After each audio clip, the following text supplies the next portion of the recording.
चलिए शुरू करते हैं। साउंड साउंड होता क्या है बेटा?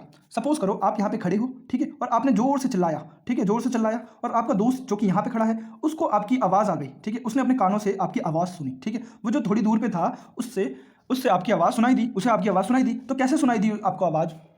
आपने जब यहाँ से बोला तो आपके दोस्त को आवाज़ सुनाई दी, बट उसको कैसे सुनाई दी? क्यों? क्योंकि उसके पास कान थे इसलिए सुनाई दी है? नहीं बेटा, कान तो होते हैं बट उसको सुनाई इसलिए दिया क्योंकि उसने ना बोला यहाँ से। और बोलते कैसे हैं? जब आप बोलते हो ना तो आपके अंदर आपके गले में होता है एक वोकल कॉर्ड, इसके गले में एक वोकल कॉर्ड होता है। वोकल कॉर्ड बेटा वाइब्रेट होता है, वोकल कॉर्ड के वाइब्रेशन से एक साउंड क्रिएट करती है, ठीक है। और साउंड कहाँ से ट्रांसफर होती है? आपके मीडियम से ट्रांसफर होकर के किसी के कानों में जाती है तो वो हमें सेंसेशन ऑफ हियरिंग देता है, ठीक है। तो साउंड है क्या? साउंड एक एनर्जी है, ठीक है, जो क्रिएट करता है, जो प्रोवाइड करता है सेंसेशन ऑफ हियरिंग, हमारे कानों में सेंसेशन ऑफ हियरिंग लाता है, ठीक है। तो चलिए शुरू करते हैं। साउंड होता क्या है? सबसे पहले सपोज करो आप यहाँ पे खड़े थे, ठीक है, आपने यहाँ से बोलना शुरू करा, आपने अपने दोस्त को आवाज़ लगाई कि सुनो, और आपका दोस्त जो कि कुछ दूर पे खड़ा था उसको आपकी आवाज़ सुनाई भी दी। अब आप बोलोगे अपने दोस्त को आवाज़ कैसे सुनाई दी? आप बोलोगे मैंने तो बोला और उसके पास कान है, वो बहरा नहीं है तो इसलिए उसको सुनाई दिया। तो देखो सुनाई तो दिया बेटा, कान है, कान एक है इंपॉर्टेंट फैक्टर, बट उसको सुनाई कैसे दिया? क्यों सुनाई दिया? पहली बात तो आपने साउंड कैसे प्रोड्यूस करी? देखो साउंड प्रोड्यूस होती है किसी भी चीज़ों के वाइब्रेशन से, ठीक है। तो आपने अपनी साउंड कैसे प्रोड्यूस करी? आपके गले के अंदर होता है एक वोकल कॉर्ड, ठीक है। वोकल कॉर्ड जब आप बोलते हो तो वो वोकल कॉर्ड आपस में वाइब्रेट होते हैं, वो वाइब्रेट होते हैं तो आपको एक साउंड प्रोड्यूस करते हो, और वो साउंड प्रोड्यूस होता है। और यहाँ पे देखो आप ना, ये सपोज करो ये आप खड़े हो यहाँ पे, ठीक है, और आपके बगल में इन्वायरमेंट है, पूरा इन्वायरमेंट है, ठीक है। इन्वायरमेंट में होते हैं छोटे छोटे पार्टिकल्स, ठीक है, इन्वायरमेंट के पार्टिकल्स। अब जब आप अगर बोलना शुरू करते हो ना तो आपकी जो वाइब्रेशन क्रिएट हुई, ये सपोज करो ये आपका वोकल कॉर्ड है, वोकल कॉर्ड वाइब्रेट हुआ, वोकल कॉर्ड के वाइब्रेशन होने से आपके अंदर से एक आवाज़ निकली, ठीक है। जब कोई भी चीज़ बेटा वाइब्रेट होता है तो वहाँ से साउंड जनरेट होती है, ठीक है, साउंड जनरेट होती है। बट अब साउंड एक प्लेस से दूसरे प्लेस पर जाती कैसे है? आपने तो यहाँ से बोला, बट आपके दोस्त को आवाज़ कैसे सुनाई दी? ठीक है, आपके दोस्त को आवाज़ कैसे सुनाई दी? अब उसके पास कान तो हैं, कान तो एक इंपॉर्टेंट फैक्टर है कि उसको कानों से आवाज़ सुनाई दी, बट कानों में आवाज़ गई और वो सेंसेशन कैसे क्रिएट करा? देखो यहाँ से आपने बोला वोकल कॉर्ड के वाइब्रेट होने से आपने एक साउंड प्रोड्यूस करा, बट साउंड आपके मुंह से, मुंह के पास से उसके कानों तक जानी भी तो चाहिए। तो यहाँ पे क्या होता है? पार्टिकल्स, पार्टिकल्स क्या करते हैं? आपके साउंड को अपने पास रख करके अब उस आदमी के कानों तक पहुँचा देते हैं और उसको सेंसेशन ऑफ हियरिंग होती है, ठीक है। तो हम कह सकते हैं साउंड है क्या? साउंड एक मैकेनिकल एनर्जी है जो प्रोड्यूस करती है सेंसेशन ऑफ हियरिंग को, ठीक है। सेंसेशन ऑफ हियरिंग कैसे प्रोड्यूस होगा बेटा? अब देखो आपने पार्टिकल्स, यहाँ पे मैंने बोला आपके बहुत सारे पार्टिकल्स हैं, बहुत सारे पार्टिकल्स हैं, ठीक है। वोकल कॉर्ड के वाइब्रेशन होने से साउंड क्रिएट हुई, साउंड का क्या हुआ? साउंड ना आपने ट्रांसफर कर दी इन पार्टिकल्स में, ठीक है। साउंड क्या है? साउंड एक एनर्जी है। क्या है? साउंड है एक एनर्जी। अब एनर्जी क्या कर सकते हो? एनर्जी को आप ट्रांसफर कर सकते हो ना। तो वोकल कॉर्ड के वाइब्रेशन से जो एनर्जी आपने क्रिएट करी वो एनर्जी कहाँ ट्रांसफर कर दी? इन पार्टिकल्स में ट्रांसफर कर दी। और ये पार्टिकल्स ने ना, अब यहाँ से पार्टिकल्स क्या हुए? एक दूसरे से टकराए, वाइब्रेशन मोड में आए, ठीक है, वाइब्रेट होकर के आपके दोस्त के कानों तक गए और आपके दोस्त को आवाज़ सुनाई दिया, ठीक है। तो साउंड आपको सुनाई दिया इस तरीके से। जब आपको साउंड सुनाई देता है ना तो उसके बीच में इतनी सारी चीज़ें हो रखी होती हैं, ठीक है। तो आपने बोला, देखो सपोज करो वही दोस्त है, ठीक है, वही दोस्त है और वही आप हो, ठीक है, वही आप हो। फिर से आप चिल्ला रहे हो, बट अब यहाँ पे नहीं चिल्ला रहे हो, आप ना चिल्ला रहे हो मून के ऊपर, ठीक है, मून के ऊपर आप चिल्ला रहे हो। आपने दोस्त को आवाज़ लगाई कि भाई सुन। अब क्या हुआ? आपने आवाज़ तो लगाई बट वहाँ पे मून में ना बहुत से पार्टिकल नहीं है, एनवायरनमेंट नहीं है, ठीक है। एनवायरनमेंट ना होने के कारण क्या हुआ? ये जो आपकी आवाज़ है वो वोकल कॉर्ड तो वाइब्रेट तो हुआ बट आपका जो साउंड था वो ट्रांसफ़र नहीं हो पाया, आपके दोस्त के कानों तक नहीं जा पाया। तो क्या हुआ? इससे हमें क्या पता चलता है? जो साउंड है ना, साउंड को ट्रैवल करने के लिए किसी मीडियम की ज़रूरत पड़ती है। क्या ज़रूरत पड़ती है? किसी मीडियम की ज़रूरत पड़ती है। यहाँ पे मीडियम क्या करें? यहाँ पे पार्टिकल्स, एनवायरनमेंट के जो पार्टिकल्स थे ना, पार्टिकल नेचर के जो पार्टिकल्स थे उन्होंने एक मीडियम का काम किया, ठीक है। और अब मून के ऊपर कोई भी पार्टिकल नहीं है वहाँ पे आपकी एनर्जी ट्रांसफ़र नहीं हो पा रही है आपके कानों तक, दोस्त के कानों तक, इसलिए वहाँ पे आपको कोई भी साउंड सुनाई नहीं दे पा रहा, वहाँ पे कोई एटमॉस्फेयर नहीं है। तो अगर आप मून पे कोई जाकर के बम भी फोड़ देते हो ना तो उसका आवाज़ आपको सुनाई नहीं देगा, क्योंकि साउंड को ट्रैवल करने के लिए कोई ना कोई मीडियम चाहिए। ठीक है, तो साउंड क्या है? साउंड एक फॉर्म ऑफ एनर्जी है जो प्रोड्यूस करता है सेंसेशन ऑफ हियरिंग। ठीक है, अब साउंड कैसे प्रोड्यूस होता है? साउंड प्रोड्यूस होता है किसी भी चीज़ के वाइब्रेशन से। ठीक है, आपने देखा होगा, आप एक स्ट्रिंग लेते हो, स्ट्रिंग को जोर से खींचते हो, जैसे कि समझ लो आपने एक रबर बैंड ले लिया, रबर को स्ट्रेच किया और उसको जोर से खींचा, अब उसमें क्या क्रिएट होगा? एक साउंड क्रिएट होगा। ठीक है, तो साउंड कैसे क्रिएट हुआ? आपने रबर बैंड में वाइब्रेशन क्रिएट की, इसलिए साउंड क्रिएट हुआ। अगर आप वाइब्रेशन नहीं करते तो आपको साउंड क्रिएट नहीं होता। आप देखो, अलग अलग टाइप के इंस्ट्रूमेंट्स होते हैं। आप गिटार बजाते हो जब, तो गिटार की इंस्ट्रूमेंट की साउंड कैसे आती है? अलग तरीके से आती है, क्योंकि जो उसके स्ट्रिंग्स होते हैं अलग तरीके से वाइब्रेट होते हैं। ठीक है, आप क्या करते हो? आप अलग अलग तरीके के पियानो बजाते हो तो पियानो में अलग तरीके के साउंड निकलते हैं। ठीक है, अब आपने देखा होगा कि वोकल कॉर्ड के वाइब्रेशन से साउंड जनरेट हो रहा है, तो आपने बहुत सारे मिमिक्री आर्टिस्ट को देखा होगा जो अमिताभ बच्चन की, शाहरुख खान की, सनी देओल की आवाज़ निकालते हैं। और वो आवाज़ निकालते कैसे हैं? उन्होंने अपने वोकल कॉर्ड को इस तरीके से वाइब्रेट करते हैं कि जैसे वो एक्टर अपने वोकल कॉर्ड को वाइब्रेट करता है, और इस कारण उनकी आवाज़ उन मिमिक्री आर्टिस्टों से मतलब उनकी आवाज़ उन एक्टर्स से मिलती है। ठीक है, तो आप भी अगर अपने वोकल कॉर्ड को इस तरीके से वाइब्रेट कर सकें कि आपकी वोकल कॉर्ड उस एक्टर के वोकल कॉर्ड के वाइब्रेशन से मैच कर रही है, तो आप भी उसकी तरह आवाज़ निकाल सकते हैं। ठीक है, बहुत सिंपल सा लॉजिक है इसमें। ठीक है, अलग अलग जो चीज़ होते हैं, अलग अलग चीज़ें अलग अलग तरीके की साउंड प्रोड्यूस कर सकते हैं। ठीक है, अब साउंड प्रोड्यूस तो होता है, बट साउंड ट्रैवल कैसे करता है? तो साउंड ट्रैवल करता है अपनी एनर्जी एक पार्टिकल से दूसरे पार्टिकल्स में ट्रांसफ़र करता है। अब वो ट्रांसफ़र कैसे करेगा? सपोज करो यहाँ एक ट्यूनिंग फॉर्क था, मैंने ट्यूनिंग फॉर्क को वाइब्रेट करा, वाइब्रेट करने के कारण पता है क्या क्रिएट होगा? यहाँ पे ना पार्टिकल्स होंगे। पार्टिकल्स क्या होंगे? ये पार्टिकल्स हैं, आपके नेचर के पार्टिकल्स हैं, ये पास आएंगे, ठीक है, फिर दूर जाएंगे, धक्का मारेंगे एक दूसरे को, फिर पास आएंगे, फिर एक दूसरे को धक्का मारेंगे, फिर पास आएंगे, फिर धक्का मारेंगे। ठीक है, ऐसे पास आएंगे पार्टिकल्स, फिर दूर जाएंगे, फिर पास आएंगे, फिर दूर जाएंगे, फिर पास आएंगे, फिर दूर जाएंगे। ठीक है, ऐसे ही कंप्रेशन और रेयरफेक्शन। ठीक है, जब पार्टिकल्स एक दूसरे के पास में आते हैं तो उसको कहते हैं कंप्रेशन।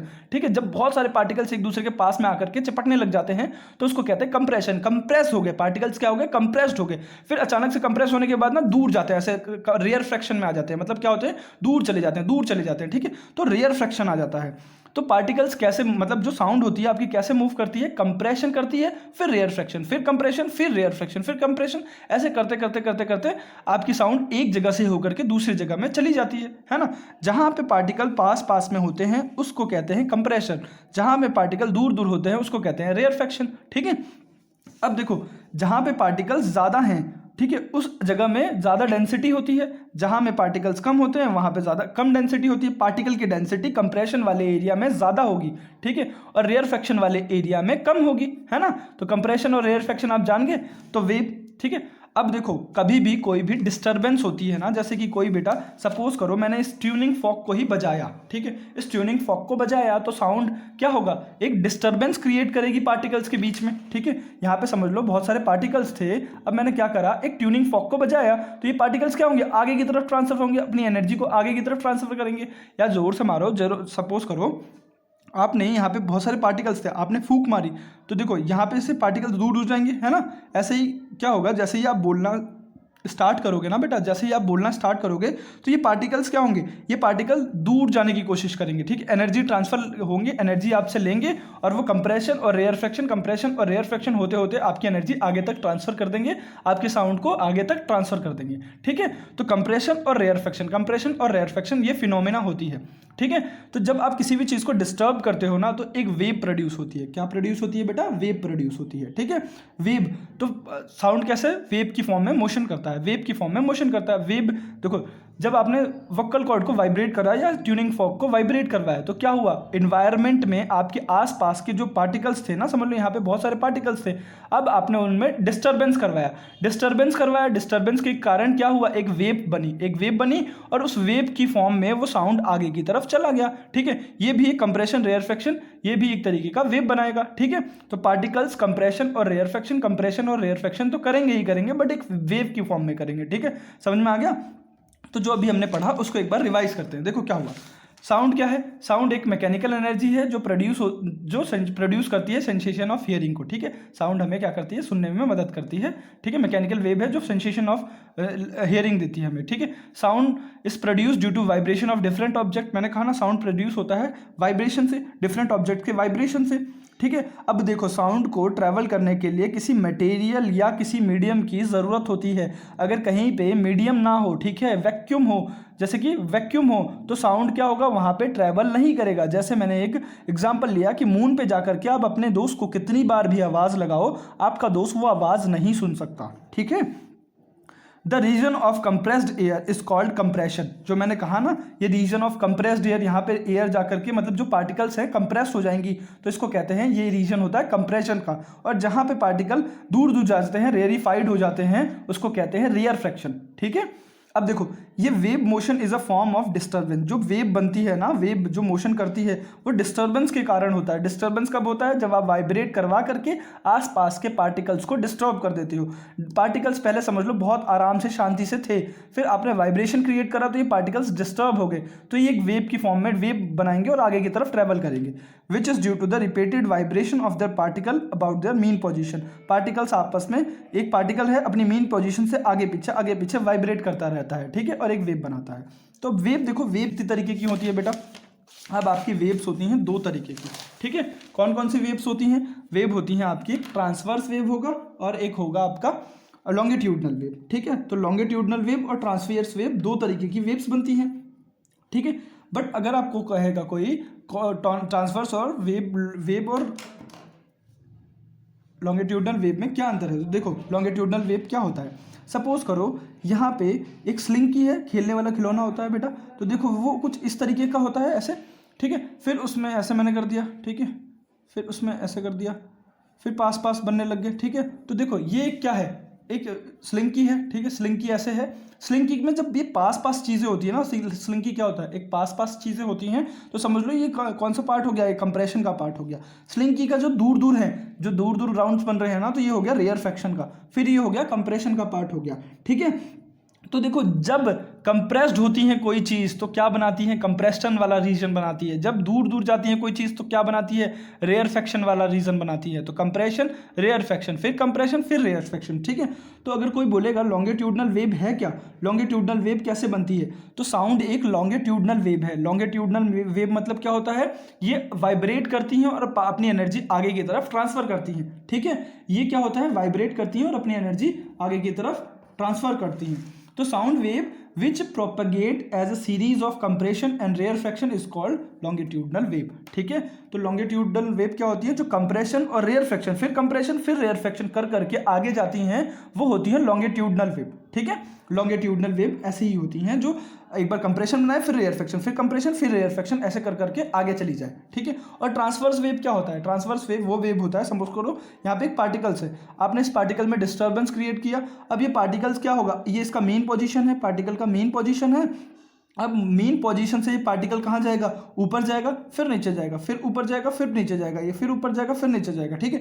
ये एक मेन पोजीशन से अप एंड डाउन, आगे पीछे, ऊपर, हाँ, मतलब हाइयर पार्ट और लोअर पार्ट, फिर हाई फिर लोअर, फिर हाई फिर लो, फिर हाई फिर लो, ऐसे कर करके जो जाते हैं ना पार्टिकल्स, तब वो बनाते हैं ट्रांसवर्स वेव। क्या बनाते हैं? ट्रांसवर्स वेव, ठीक है। ट्रांसवर्स वेव कब बनाते हैं? जब particles up and down motion करता है। और लॉन्गिट्यूडनल वेव कब बनता है? जब पार्टिकल्स कंप्रेस्ड होते हैं और रेयरफेक्शन में जाते हैं, कंप्रेशन करते हैं फिर रेयरफेक्शन में जाते हैं। इस तरीके से अगर पार्टिकल मूव करते हैं ना, तो वो होता है आपका लॉन्गिट्यूडनल वेव, ठीक है, लॉन्गिट्यूडनल वेव, ठीक है। अब साउंड किस तरीके से ट्रैवल करता है? तो साउंड ट्रैवल करता है इसी तरीके से। पहले साउंड क्या होता है? कंप्रेस्ड होता है, फिर रेयरफेक्शन में जाता है, फिर कंप्रेशन करता है, फिर रेयरफेक्शन में जाता है। इस तरीके से वो आगे की तरफ प्रोपेगेट्स करता है। तो साउंड है एक लॉन्गिट्यूडनल वेव, और जो ट्रांसवर्स वेव होती हैं वो इस तरीके का मोशन करती हैं, up and down, up and down, up and down. तो अगर मैं एग्जाम्पल पूछूं आपसे, तो ट्रांसवर्स वेव का एग्जाम्पल कौन है? तो लाइट जो होता है ना आपका, लाइट जो घरों में लाइट होती हैं, वो ट्रांसवर्स वेव बनाती हैं, वो इस तरीके की वेव बनाती हैं, अप एंड डाउन मोशन में चलती हैं ये वेव्स, ठीक है। तो समझ में आ गया आपको? अगर मैं बोलूं, कंपेयर करूं, दोनों ही तो वेव हैं, ये दोनों ही वेव हैं, ठीक है। इन दोनों का अगर मैं पार्ट कंपेयर करूं तो क्या बनेगा? देखो अब ये देखो, ये क्या हो गई? आपकी एक वेव हो गई, ठीक है। ये एक वेव हो गई। कौन सी वेव हो गई? ये अप एंड डाउन मोशन कर रहा है, तो कौन सा वेव हो गया? ये हो गया ट्रांसवर्स वेव, ठीक है, ट्रांसवर्स वेव, ठीक है। अब देखो ट्रांसवर्स वेव तो बन गया ये। अगर मैं इसको कंपेयर करूं आपका लॉन्गिट्यूडनल वेव से अगर मैं कंपेयर करूं तो क्या होगा, ये देखो ये पार्ट हो गया इसका, ठीक है।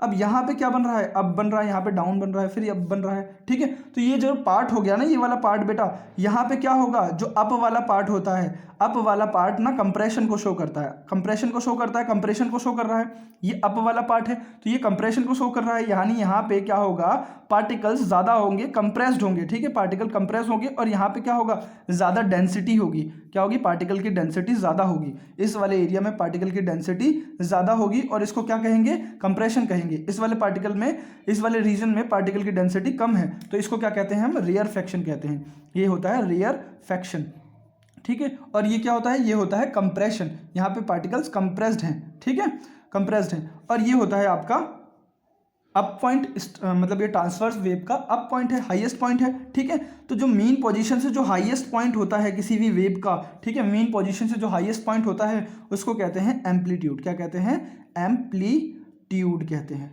ठीक है।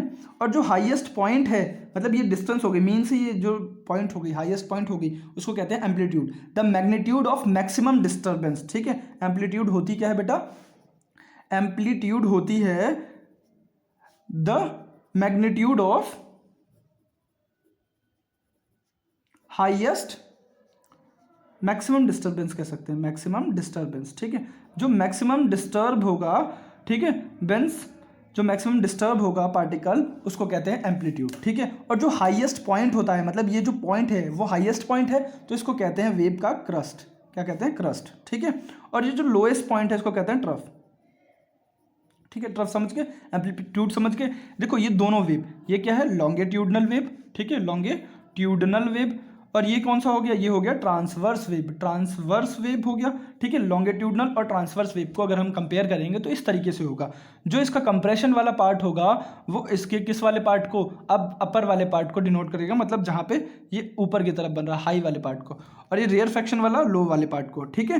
तो ये होता है पीक, और ये होता है वैली, ठीक है। यहाँ पे देखो वैली जैसा बन रहा है, वैली जैसा बन रहा है, तो वैली यानी रेयरफेक्शन, और इसका सबसे नीचे वाला पार्ट होता है ट्रफ, और इसका सबसे ऊपर वाला पार्ट होता है क्रस्ट। और ये जो मैग्नीट्यूड होता है यहाँ से यहाँ तक का, मीन पोजीशन से यहाँ तक के क्रस्ट तक का मैग्नीट्यूड हो गया, वो होता है एम्पलीट्यूड, ठीक है। क्या होता है, एम्पलीट्यूड होता है, ठीक है।